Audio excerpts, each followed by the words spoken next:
Welcome to the eFile Upload Center. We offer a number of options for uploading your tax information, and this short video explains a quick and easy upload process for each option.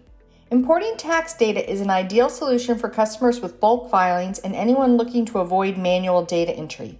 It is also a useful way for accountants and bookkeepers who receive information from multiple clients to import the data a client at a time. This two-step process saves you time and provides a more efficient way to produce data on the eFile site. It also maintains your entered information for future tax years.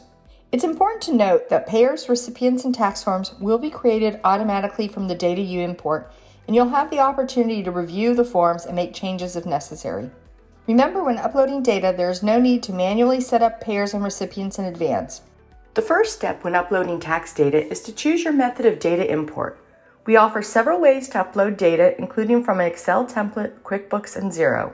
Once you've chosen your import method, you have the option to view a video specific to the method used for more details on that particular process. Here we will demonstrate how to upload an Excel file.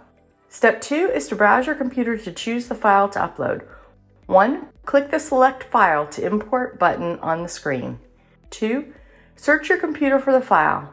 3. Once selected, click Upload File. 4. Import your file. Click Import Data and your payers, recipients, and tax forms will be created.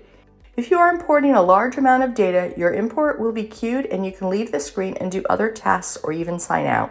Once the data is imported, you will be brought to the Forms in Progress page to start the checkout process.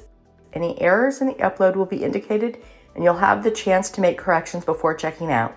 From the Forms in Progress page, you can view and edit forms, run a summary of total reports and verify if all uploaded information is complete, delete forms, and select the forms you are ready to check out and submit for e-filing.